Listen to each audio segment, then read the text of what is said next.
নমস্কার। আজকে ট্যাংরা স্টাইল নুডলস মানে গ্রেভি চাও এর ইনগ্রেডিয়েন্টসগুলো বলি। বাঁধাকপি বড় করে কাটা, বিনস, পেঁয়াজ শাক, ক্যাপসিকাম বড় করে কাটা, বাঁধাকপিও দেখছেন বড় করে কাটা, আর এখানে রয়েছে গাজর স্লাইস করে কাটা।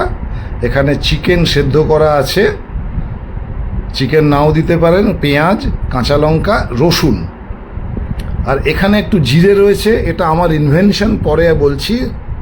গোলমরিচ তো লাগবেই, নুনও রয়েছে। আজিনামোটো শরীরের পক্ষে খারাপ, কিন্তু লাগবে। তেল গরম করা হলো, তার মধ্যে দুটো ডিম দিয়েই করি, দুজনের মতো হয়েছে ওই জন্য।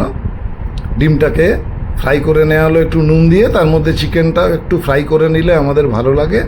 ওই হালকা গরম করে তার মধ্যে নুন আর গোলমরিচ পরিমাণ মতো দিয়ে ফেলুন, ব্যাস এটা রইল করা।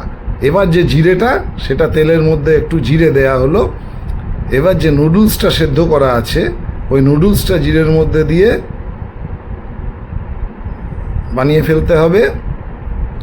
সবজি কিন্তু এর মধ্যে দেয়া হচ্ছে না, এটা রেডি হয়ে গেল। নুন গোলমরিচ দেওয়া ছিল, নুডলস রেডি, এটা রয়ে গেল। এর আর কোনো কাজ নেই এখন। এবার প্রথমে রসুনটাকে তেলের মধ্যে দেওয়া হচ্ছে। রসুনটা হালকা ফ্রাই করার পরে বিনসটাকে প্রথমে দেয়া হলো, কারণ বিনসটা হতে একটু সময় অন্যগুলোর তুলনায় বেশি লাগে। কাঁচা লঙ্কাটা দিয়ে দেয়া হলো, দেখুন আস্তে আস্তে টাইমলি। পেঁয়াজ, গাজর দেয়া হলো, ক্যাপসিকাম যত শক্ত তত আগে, যত নরম তত পরে। বাঁধাকপি দেয়া হলো, কিন্তু এর মধ্যে সব দিলাম, পেঁয়াজ শাকটা কিন্তু দিলাম না। এবার পুরোটা রেডি হয়ে গেলে এর মধ্যে ফোটানো জল ফেলে দিলাম, যেটা অ্যাকচুয়ালি গ্রেভি হবে। এদিকে কর্নফ্লাওয়ারের মধ্যে ঠান্ডা জল নিয়ে একটুখানি গুলে নিলাম, যেটা ওই জলটাকে ঘন ফ্যানের মতো করে দেবে, গ্রেভিটা তৈরি হবে।